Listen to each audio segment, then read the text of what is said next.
What's up everyone? Welcome back to the channel, and today we're going to do another It Chaffle recipe. So if you've seen some of the other ones, where this is just a series where I take some odd ingredients and see if I can turn them into chaffles. So we've got our 2 dash minis as usual. The cheese I'm going to use today is this mozza cheddar, so it's a pizza mozzarella and cheddar cheese blend, shredded. I'm going to use 2 eggs for this recipe today, but I'm sticking with 2/3 of a cup of the shredded cheese. So we'll add that in there, and then I guess all that's left is to introduce today's mystery ingredient. This one I've had in mind for a little while. I don't know if it's going to work, but you're going to find out with me. So what we're going to do today is this canned corned beef. So I know people are probably going to be a little triggered by this one, but the ingredients aren't too bad. It's just beef, salt, and sodium nitrate. So obviously the nitrates aren't the best thing for you, but it's 0 carb. So I figured why not give it a try. It's not a homemade corned beef or anything, but really I don't really have the time to make that, so I just grabbed this from the store. So I'm going to get set up and we'll start mixing this all together and see what happens. Okay, so we'll start. I've got the cheese in the measuring cup here already, so we'll start by adding 2 large eggs into the mix. I just wanted to use 2 eggs just to give it a little bit more binder with this corned beef. Really, ultimately, all it's going to wind up doing is making more chaffles. I'll probably wind up with 4 out of this mix, I'm guessing. So that's the eggs in there. So we'll give that a quick mix just to sort of break up the eggs into the cheese. So at this point, it's basically just a standard chaffle mix. Obviously, there's 1 more egg than you would usually use. But you could add just salt and pepper to this and make it up as is, and they'd be a great substitute for buns, for burgers, or sandwiches, or whatever.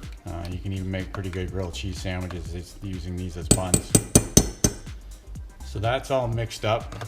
So now for the corned beef here, it's one of these fancy cans here where we've got the key to open up the tab here. So there's a little tab on the bottom. So if we just roll that around, bear with me here, it's been a long time since I actually used one of these, so but yeah, it just opens around the what seems like the bottom, but I guess it's going to turn around to be the top. So of course, I'm not exactly sure how much of this I'm going to use in the recipe. So we'll have to figure that out once we get it opened up here. Of course, I'm making a mess all over the counter with the juice that's coming out of this thing. So as you can see, it's just canned corned beef. Everyone's probably seen this before, but that's all it is. It's sort of like Spam, I guess, but it's just a little healthier. I looked at using Spam, but I wasn't, a big fan of the ingredients that were in it, so we just went with this. So I'm gonna put you down for a minute, and I'll get some of this scooped out so that we can put it in the mix. We'll be right back. Okay, so I've got I don't know, it's like 3 heaping teaspoons of the corned beef out. You can see I basically just took off the top of what was exposed from the can. So that's what we're going to use in this recipe. Like I say, it's not precisely measured. I just scooped 3 teaspoonfuls out of there, and it's probably winds up being closer to 5 teaspoons by the time it's done.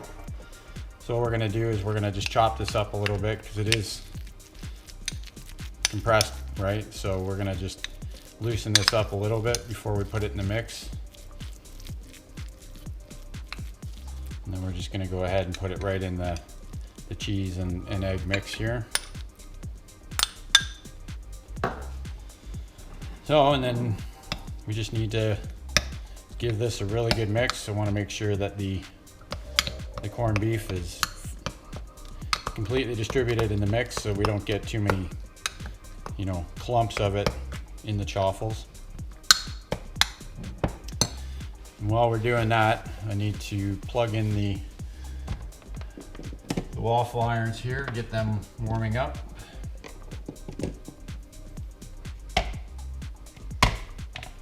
So let those heat up while we're mixing these up. So I hope you are all enjoying this sort of series that I'm doing with the It Chaffle.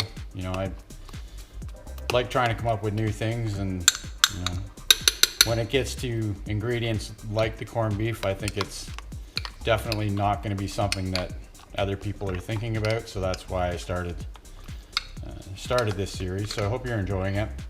And if there's other strange ingredients you'd like to see me try, just put it down in the comments, and I'll definitely see what I can figure out, if I can give it a try. And you know, like if you watched the last episode, it was a complete failure. So you're seeing real time with me whether or not it's actually going to work. I don't try these things beforehand, because I could probably make almost anything work out if I tried it a few times before I filmed it. So that's why you get some that work and then some that fail. So I'll bring you in a bit closer here. The Dash Minis are still warming up. They probably won't take too long to heat up. If you're not used to these, there's a light on the top that comes on when they're heating up, or when they're on basically. And then when they reach their temperature, the lights will go off. You can hear it go off as well. And then you can, sometimes I oil them down with like an avocado oil spray. A lot of times I don't. I almost find that sometimes it sticks worse if you use a spray when you're making chaffles. So we're not going to spray it down this week. These two Dash Minis are fairly new, so I don't think they're going to stick too bad. And if we look at our mix here, we're probably we'll definitely wind up with at least 4 chaffles out of this. We'll get a plate ready to go for when they're done. And as you may have seen, the lights went off on the 2 waffle irons, so they're nice and warm now. So we're going to start scooping this in here, and we're going to make sure, as I always say, not to overfill them, because we don't want to make a huge mess. Sometimes you just never know. Sometimes try not to overfill them and it'll wind up oozing out the side anyways, but just try and do our best not to make a huge mess.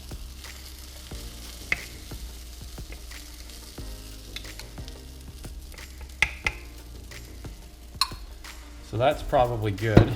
So I'm going to close those up, and we'll hope for the best. And I'll bring you back when they're done. So it's been about 4 or 5 minutes. The steam has stopped on the chaffle iron, so usually that indicates that the mixture is cooked. So we'll open them up. You can see they turned out pretty good. They're nice and firm. They're actually made chaffles this time, not unlike last time when it just was a nasty mess that fell apart. So that's a good sign. Now if they taste good, then it'll be a win. So let's fill up another one here, see if we wind up with 4, or if we're gonna get sort of 3 and maybe 3/4. This one might be a little small. Well, that's alright, it'll still taste good. So we'll just load that up. I probably could have just made 3, but then I would probably make a mess because it would be overflowing. So we'll close that back up, and we'll come back and give them a try when those are done. Okay, so I'm thinking these ones should be done too. So we've got the full one here. So that looked like it turned out good. Whoop. Just be careful with these, they get really hot, so you don't want to burn yourself. So that one was pretty small, but yeah, we knew that was going to be undersized. So that one turned out pretty good too. Nice color on it. So this one will be a little half chaffle, if you will. So we're going to unplug the waffle irons there and set them aside, let them cool down for a bit. And then we'll get ready to give these a try. Hopefully so we've got the chaffles on the plate here. You said this mix made 3.5 chaffles.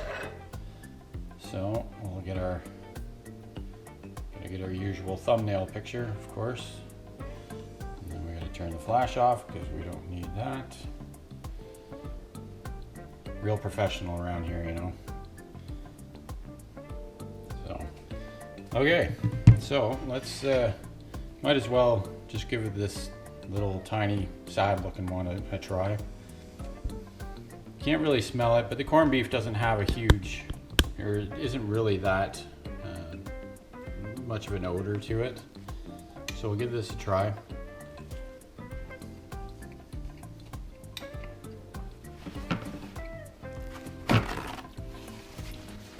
Yeah, I think that that turned out pretty good. Now, if you don't like corned beef, you're probably not going to like this recipe, but if you do like corned beef, once it's cooked into a chaffle, it seems that the saltiness of it is taken down a few notches, because corned beef is it's pretty salty right out of the can. So this actually calms it down a little bit. You know, I'm not against salt by any means, but it is definitely really salty out of the can. So that's about it. So yeah, again, if you like this series of It Chaffle, hit that thumbs up and consider subscribing, and put your vote for, or your suggestions down in the comments what you want to see next, and we'll give it a go. So I'm going to give this one a thumbs up because I'm enjoying it. So hope you give it a try. Let me know what you think. Until next time, keep on thriving, my friends.